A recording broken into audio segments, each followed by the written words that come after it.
Now, it's The Law Show on CL650. A comprehensive look at everything you need to know about the law. Now, here's Sterling Fox. Well, good morning, and welcome to The Law Show here on CL650. The subject of the program this morning is immigration law, and it's a real pleasure to welcome back to the program Gordon Maynard and Rudy Kisher from the law firm Maynard, Kisher, Stoychevich, Immigration and Citizenship Lawyers in Vancouver. Gentlemen, welcome back. Good morning, Sterling. Good morning, Sterling. Great to be here. Good morning to both of you. Gordon, your name goes first on the marquee, so tell us a little bit about the firm and about your involvement with it. Maynard Kisher Stoychevich has been a law firm since 2002. It was started by myself and Alex Stoychevich. We had both been practicing immigration law in Vancouver for a number of years in another law firm. We started up our own law firm in Yaletown. We were joined by Rudy, and we've been Maynard Kisher Stoychevich ever since. And we've been together now for, how long, Rudy? 10 years coming up. 10 years now. Okay. Right. And you joined the firm. You're the most recent arrival, although that was 10 years ago. That was 10 years ago this fall. Were you an immigration lawyer before joining this firm, Rudy? Yes, I was immigration. I just spent a year working with the United Nations High Commission for Refugees over in Hong Kong, and then I'd been back for about 2 years working at another firm here in Vancouver, also doing only immigration law, and then I joined them. Okay. Gordon said just moments before we turned on our microphones this morning that it's a fast-changing world in which we conduct our business these days. And I don't doubt that for a second, so much so that we've had a sea change in immigration law in just the past few weeks, Gordon. As of January 1st, describe the changes that have taken place to Canadian immigration law since January 1. Mm-hmm. On January 1st, 2015, just a week or two ago, the government commenced what's called express entry.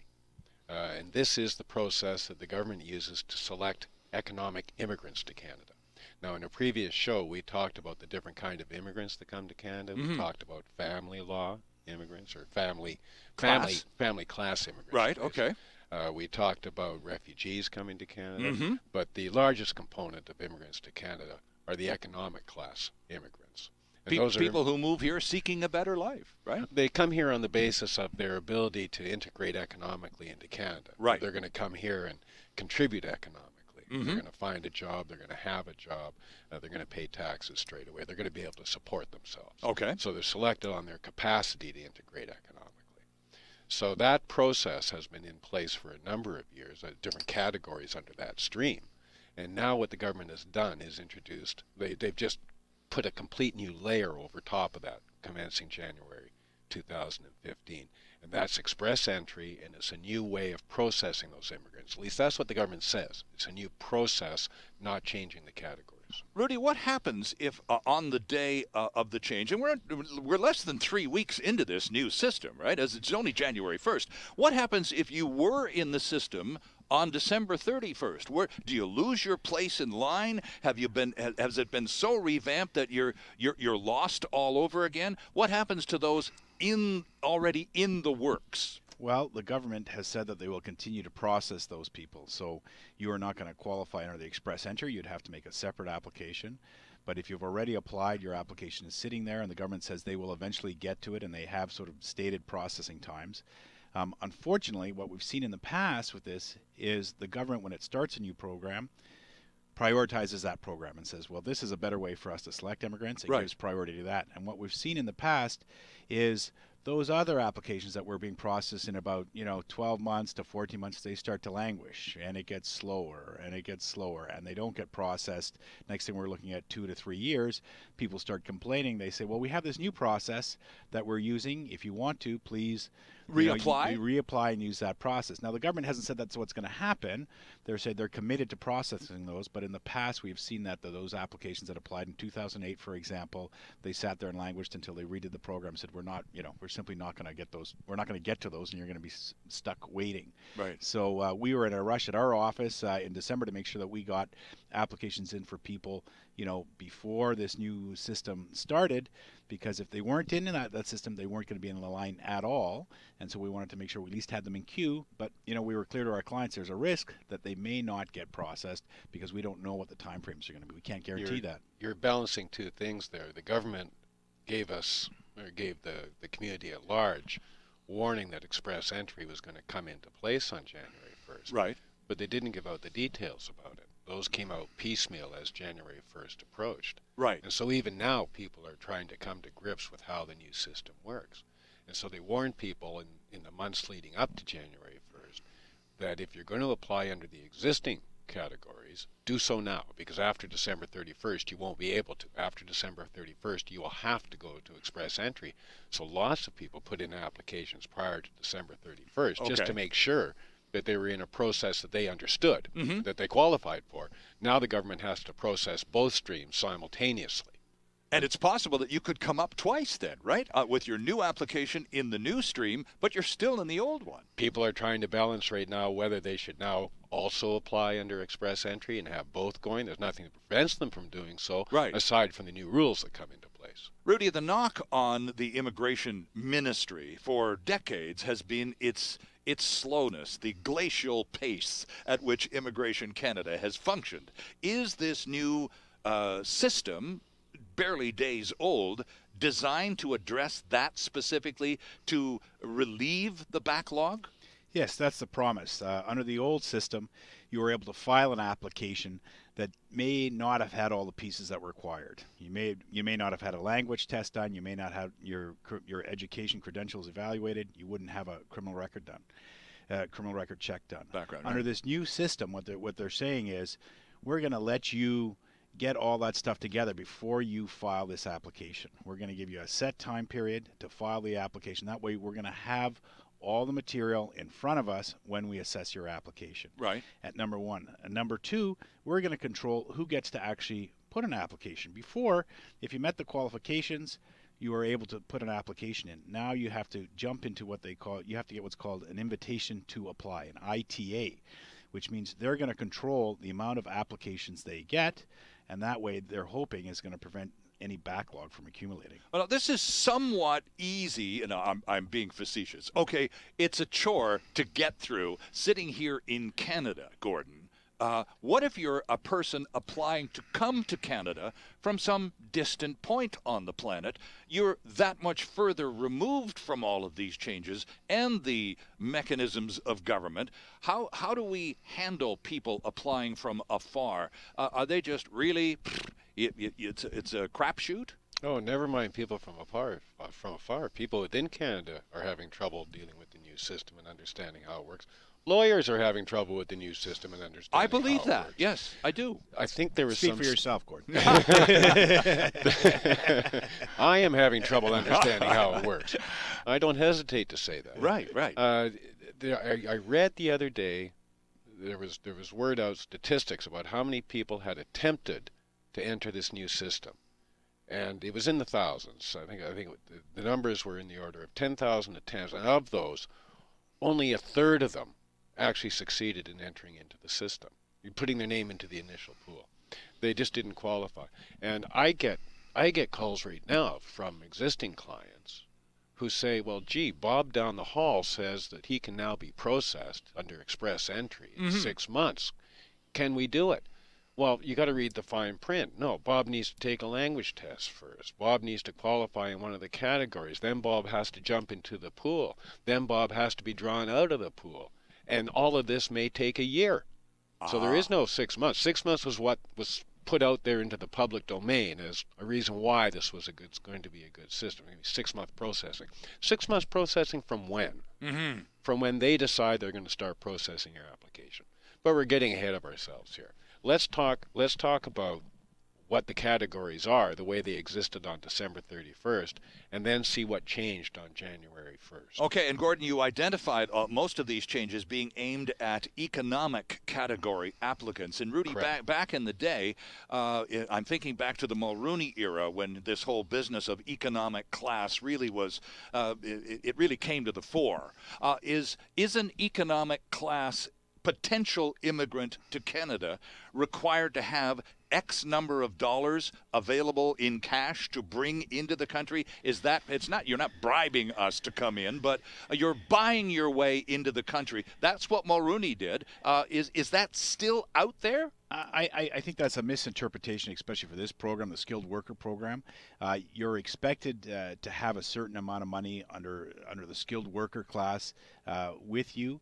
That is a very low amount. It's basically what they take a look at what's called a low income cutoff rate, which for an individual, let's say, would be about $16,000, and then they take about half of that, which is about $8,000, and say, well, you need to have about $8,000 available in liquid funds that you could use on your arrival, which only makes sense. Well, of course. That it's going to take 6 months maybe to find a job, to get adjusted, etc. So that requirement is there, but it's not a sense of buying your way into Canada. It's having enough resources that you're not going to become a burden of the state when you arrive. You're not becoming instantly dependent. And then they also give an exemption for that if you're already working in Canada. For the most part, you don't have to provide that. If you already have a job offer that's been vetted by the government, then you don't need that because you already have employment. So you can get an exemption from that if you have a job offer. Okay. Yeah. So I mean, in terms of economic buying your way in, I think that's more associated with the investor program. That's it. Which the government has cut back. The federal program has been cut back significantly. We had a very robust program that was letting in somewhere between 3,000 and 6,000 immigrants a year federally. Mm-hmm. That program has been closed now for over 2 years. So if somebody wanted to immigrate for BC, for example, in the past we were able to allow somebody that had a net worth of $1.6 million and was willing to invest with the Canadian government $800,000. They would, and had 2 years of business experience. So it wasn't a straight you're buying your way in. You had to have some business experience. You had that, you would then be able to apply. That program's been closed for 2 years, and it really hasn't been successfully replaced federally. So right now, when somebody comes to me and they're an entrepreneur and they say, I've done well for myself. I'd like to immigrate. I'm worth $1.6 million. I'm willing to give the government $800,000, lend them $800,000 for 5 years. I have to tell them it doesn't work. You're going to have to find a job in Canada. We really don't have a program that's going to fit you easily. Right. The economic category, what express entry applies to, is really the three streams of applicants where we get most of our immigrants to Canada. What you're talking about, the investor category, is a very small and Rudy's just identified that, right? But so, in many Canadians' minds, that is still, and even though it's been canceled for a couple of years, I think if push came to shove and you started questioning people at Granville and Georgia on any given day, most of them would go, "It's closed, really? Oh gosh, I had no idea." They remember the headlines; they don't know the details. Right. Now, the economic streams that we're dealing with here are what's called the CEC category, Canada Experience Class, the FSW category, which is Federal Skilled Worker, and the Federal Skilled Trades, let's call them FST. These are the three categories that make up mainly our economic immigrants. CEC was a class designed for people who were in Canada already. They were working here. Mm-hmm. They had work permits. They were working in good jobs, had to be skilled jobs, what they call OA or B jobs. Okay? They had to work for at least a year in a job, and they had to pass a language test and get a pretty good score in it. And if you did those two things, you were eligible to apply for immigration. Those were the minimum requirements of that category. Okay. So people already here, working in a good job, language test. Okay. The other category, Federal Skilled Worker, that was for people, and that was the point system. That's where Bob comes forward and says, I want to immigrate to Canada. I'm 40 years old. I've got 10 years of work experience in this kind of industry. I've got this sort of education. My wife speaks English. My education is such and such. Mm-hmm. And they assign points to that. And if you meet the points, you get selected. Right? And a good chunk of those points, a real nice chunk of those points, came if you were already working in Canada and you had an employer that wanted to keep you. Right, okay. And this is where you had the employer support. This was called arranged employment. So that was a really good category also for people who were working in Canada. Okay?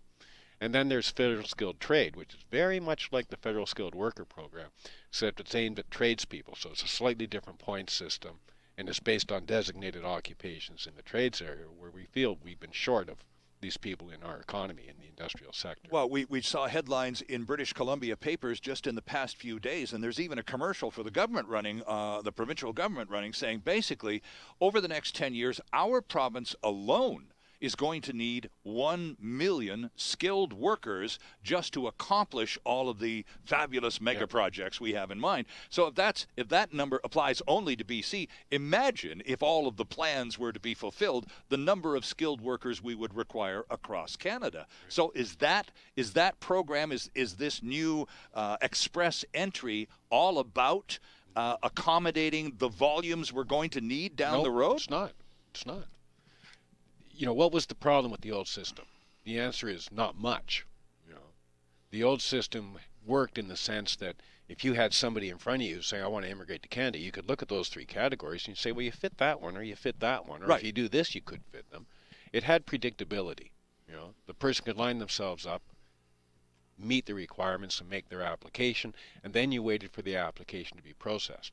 One of the problems was that lots of applications kept coming in. Sure. All right, and so the line would get bigger. So you'd be waiting for the applications It's almost to be like processed. you had an airplane. You only took 250,000 seats on the airplane, but you could sell as many tickets as you wanted. Right, exactly. right. Exactly. Festival seating on airplane. Now, wouldn't that be something? And so you did have these backlogs building up. But what the government did then was they would set quotas. They'd say, we're only going to accept X thousand of these applications this year. And once the quota was reached, they'd put the word out there and say, no more applications in that area. And that worked as a means of controlling the number of applications that came in, but it didn't get rid of the backlog that existed. You still had to work through that. Right. So there was that issue. There was delay. All right. Now the government has said, we're going to deal with that. This is why they advertise it as being, this is going to be 6 months processing. Right. This is our new management tool. Mm-hmm. This is how we're going to deal with it. And we're going to match foreign workers with employers in Canada. We're going to help them meet up. Okay? And so that's the name they give to this, is express entry, and it's a new way of managing the applications. What's different about it, Rudy? What's different about it? Well, to me, the biggest difference I find for my clients right now is I used to sell some certainty. People would come to me and they're saying, well, I'm living in Brazil, for example. I'm going to sell everything. I'm going to come to Canada. I'm going to change my job. Am I going to be able to qualify for immigration? I can't say that anymore because I don't know if you're going to be able to qualify. Even though under the old system, they met every criteria right on the fluent in button English, and, several degrees, job offer. I thought before I could say, yeah, you will eventually qualify for immigration. We'll get you a work permit here, and you know that although your kids, you're bringing your kids, you're tearing them out of school, they're going to be here for 2 or 3 years, you're working. I look at the current point system. You know, the government has made a commitment that it'll eventually, you know, process your application. It may take 12 months, it may take 36 months, but you'll get here. I can't say that to a client anymore. I have to change my retainer agreement and now say, we are going to put, we're going to apply for, we're going to put up a profile for you. Hopefully we'll be invited to apply. And then once we apply, depending on who else has applied that month or who else applies in the next 12 months, maybe you'll get pulled out of that pool. So give up your kids, right? Pull your kids out of school, give up your job, sell your assets, come to Canada, start working here. And cross your fingers. And cross your fingers and hope that a bunch of other people that are more qualified than you don't apply ahead of you, and you don't get in, because that's a reality of the system now. Yeah. So the biggest change, the immediate change, is you're not allowed to apply on your own. Okay. Right. The government has to give you an invitation to apply. Okay. Then they're going to control who applies. Oh, no, we need to take a break here, but let's leave it at that and find out how to get the all-important invitation to apply. That's a great story. Talking immigration law, our guests, Gordon Maynard and Rudy Kisher from Maynard Kisher Stojcevic, immigration lawyers here in Vancouver, downtown at 1168 Hamilton Street, and online at vancouverlaw.ca. Here on The Law Show, we're going to take a quick time out. Come right back after this. There's more of the show still ahead. This is The Law Show on CL 650.